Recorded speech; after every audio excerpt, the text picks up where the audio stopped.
Bonsoir à toutes et à tous et bienvenue dans ce journal tout en images de 8 Mont-Blanc. Nous sommes le vendredi 8 avril 2022.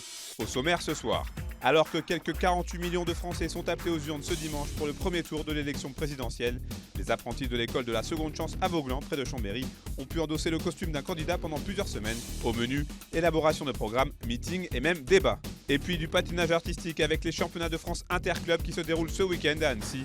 L'occasion pour le SG Annecy, tenant du titre, de briller sur sa classe. Nous avons pu participer aux derniers entraînements. Mener une campagne présidentielle, comme de vrais candidats, c'est devenu le quotidien d'Emma, Samy et Océane. Depuis 3 semaines, ces élèves candidatent à la présidence de l'école de la seconde chance. Je m'appelle Emma Guillet. Je vous promets de vous aider à construire votre avenir sans les difficultés que vous rencontrez aujourd'hui. Et la première étape pour gagner, c'est de galvaniser les foules. Voici les arguments d'Océane. De moi, présidente, je m'engage solennellement à remettre les églises au centre du village. C'est-à-dire, vous ne serez pas à la 5e roue du carrosse. Je pensais pas que c'était aussi compliqué de se mettre à la place, parce que du coup avec le stress et tout, et donc c'était une bonne expérience. Beaucoup de pression, mais je me suis senti très à l'aise. Franchement, ça allait tout seul. Heureusement qu'ils étaient là pour mettre de l'ambiance, pour crier. Il y avait une bonne ambiance. Moi, en plus, ça fait pas longtemps que je suis arrivée sur l'école, donc c'était vraiment un bon exercice pour l'intégration. Mais avant d'arriver derrière ce pupitre, il a fallu préparer son programme et réaliser les affiches de campagne. La plupart des élèves ici sont majeurs et pour l'équipe pédagogique, c'est le meilleur moyen de les éclairer sur le vote à venir. C'est des sujets qui parfois ne leur parlent pas.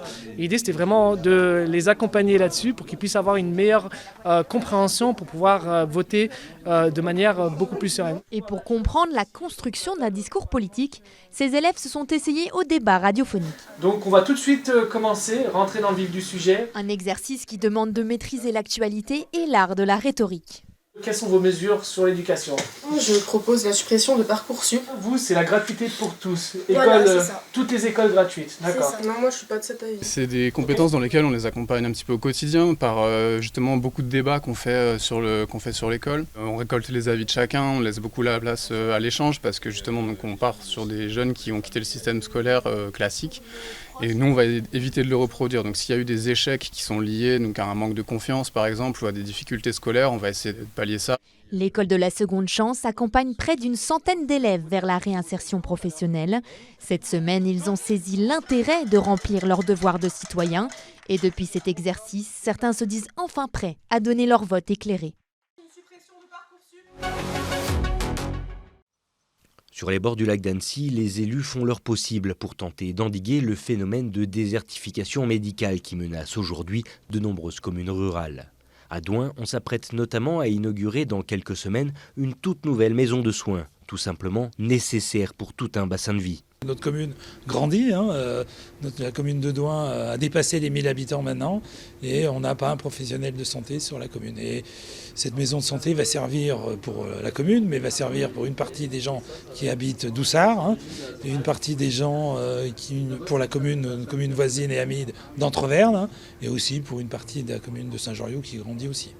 Soit plus de 3000 habitants qui doivent aujourd'hui prendre plus d'un quart d'heure afin d'accéder à un service d'urgence. Un constat qui a convaincu la mairie d'investir 500 000 € pour acquérir les murs de la future structure qui devrait régler une partie du problème. On s'aperçoit qu'aujourd'hui on a du mal à recruter, que le logement fait partie du package entre guillemets, c'est-à-dire qu'aujourd'hui on a la concurrence du privé, on a la concurrence de la Suisse, on ne va pas se cacher, puisqu'aujourd'hui on a plus de 12 000 personnes en Haute-Savoie qui travaillent notamment aux hôpitaux universitaires de Genève. Donc ces personnes-là, si on veut les retenir, si on veut qu'elles soient ancrées sur le territoire, il faut à la fois leur offrir des conditions comme celle-ci, des maisons de santé, mais si on peut également avoir des solutions en termes de logement, il faut pas s'interdire de le faire à un tarif modéré et de pouvoir les garder avec nous plutôt qu'elles aillent voir dans le privé ou qu'elles aillent voir de l'autre côté de la frontière. Il faut dire qu'aujourd'hui, on dénombre encore 8 communes de Haute-Savoie considérées comme déserts médicaux. Une situation compliquée, mais de plus en plus enrayée par ces projets de maisons de soins, synonymes de vraies opportunités pour de jeunes professionnels de santé. On ne s'attendait pas à autant d'élan. Voilà, on s'était dit, bah oui, on fait une maison de santé, mais au final, c'est chouette de voir tout cet enthousiasme là autour, c'est chouette. Personnellement, non, pas de pression. parce qu'on est content d'être un peu chez nous déjà, et puis on est bien entouré. On est bien entouré, on est bien accueillis. Donc, personnellement, moi, je n'ai pas de pression. Non, il y a plus. On attend les patients maintenant. Avec 6 soignants d'ores et déjà en phase d'installation, la maison de santé de Douin vient donc répondre à une vraie problématique. Quant aux premiers patients, ils sont attendus, eux, dès la fin du mois de mai. Virevolter au rythme des notes, comme dans un ballet sur glace. À la patinoire Jean-Régis, les patineurs répètent leur programme. Sur cette aire de Charlie Chaplin, Daniel réalise sa plus belle figure. Je vais faire un double XL. Je les maîtrise plutôt bien et un peu anxieux, mais pas trop. Donc ça va. Il y a 2 semaines, ce jeune patineur a décroché le titre de champion de France en individuel et il compte bien aider ses partenaires car cette fois-ci, la compétition se joue en équipe. Rien n'est laissé au hasard pour optimiser le résultat. Chaque petite chose peut rapporter des points à l'équipe.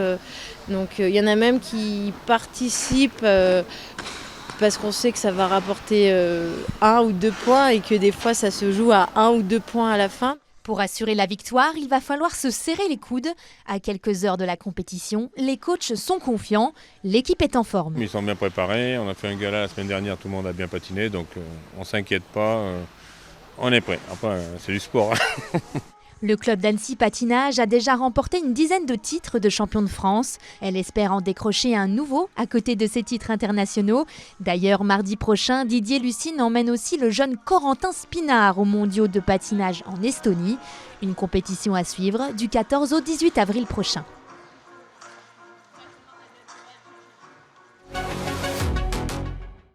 En sport, ne ratez pas ce samedi à partir de 10h sur notre antenne les dernières épreuves des finales de la Coupe du Monde de ski alpinisme en direct de Flaine avec le sprint. Côté français, on surveillera encore une fois de près les performances d'Emilia Arop qui devrait selon toute vraisemblance remporter le gros globe de cristal et Axel Gachet-Mollary vainqueur des 2 petits globes en individuel et en vertical.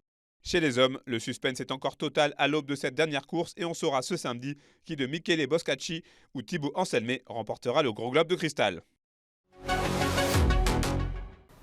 Bonsoir à tous, bonsoir Vincent. Bonsoir Victoria. Très heureuse de te retrouver pour une nouvelle chronique pour nous présenter tes coups de cœur encore une fois.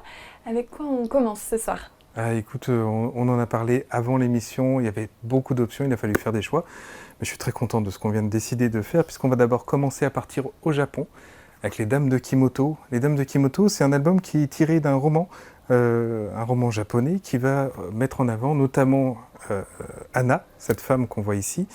Anna qui est une femme qui est dans la pure tradition japonaise. On a presque l'impression que ça s'est passé il y a plusieurs siècles. Cette histoire, en fait, elle se passe première moitié du XXe siècle dans un Japon très traditionnel où on voit effectivement le rôle de cette femme, de l'épouse qui est là pour accompagner l'homme, qui est là pour finalement que l'homme puisse atteindre sa gloire et sa place dans la société, et puis elle, dans l'ombre, qui finalement est plus là pour l'accompagner.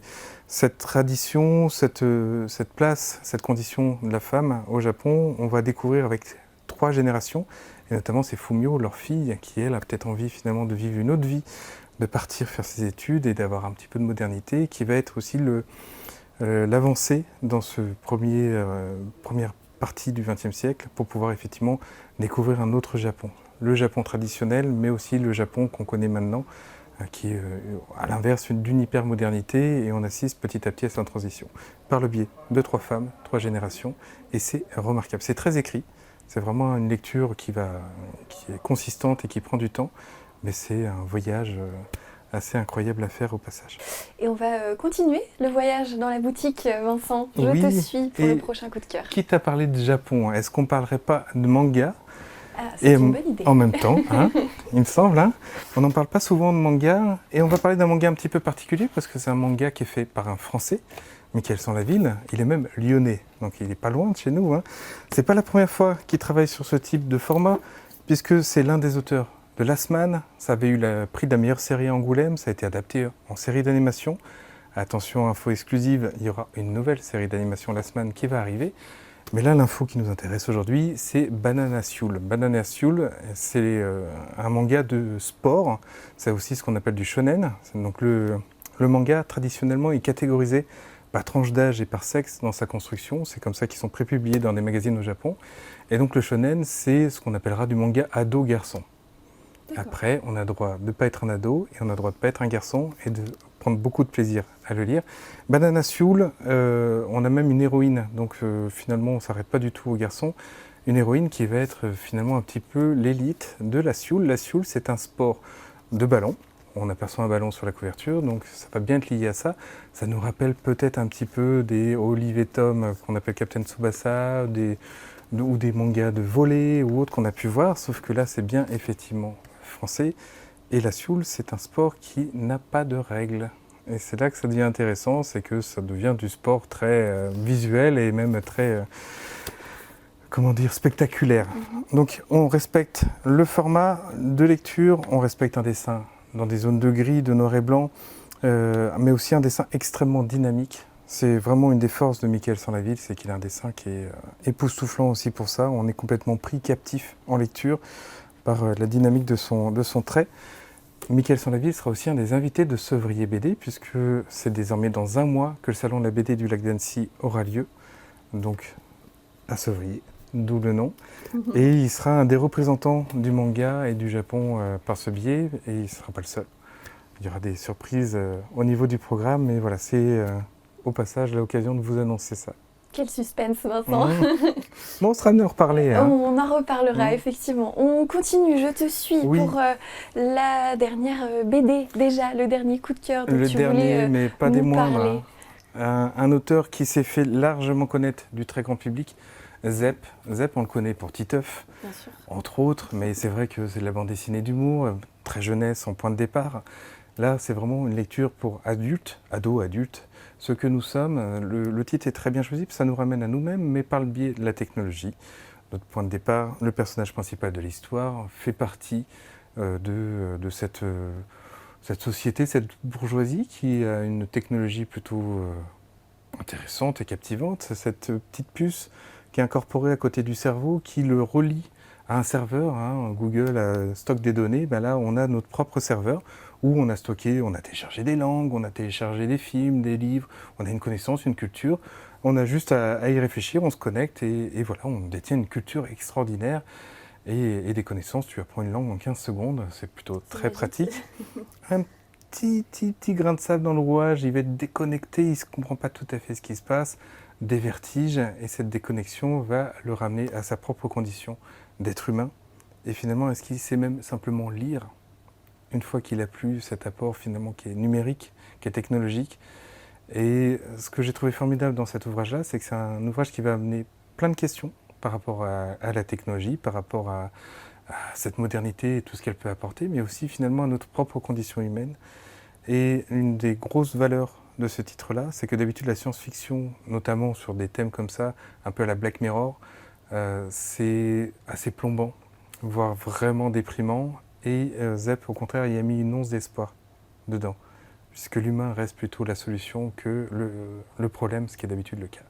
Donc c'est un ouvrage qui est vraiment une grande et belle lecture, avec un dessin réaliste, puisque Zep, donc je disais Titeuf, on s'attend à un dessin plus cartoon que ça. En fait, non, il a un sens de l'image qui est absolument somptueux. C'est un travail au crayon et des couleurs qui sont un peu tranchées, qui font qu'on est sur une lecture vraiment très très bien menée. Voilà. Rien à voir effectivement avec mes lectures d'enfance. Non, mais maintenant tu as grandi. Donc, oui, ça peut m'intéresser, tout à fait. Merci beaucoup Vincent de nous avoir accueillis encore une fois. Et merci à vous de nous avoir suivis. Je vous dis à bientôt sur 8 Mont Blanc. C'est la fin de cette édition. Merci pour votre fidélité à l'information sur 8 Mont Blanc. Passez une très belle soirée et un très bon week-end. On se retrouve lundi pour un nouveau journal. Et n'oubliez pas notre soirée spéciale pour le premier tour de l'élection présidentielle ce dimanche à partir de 19h45.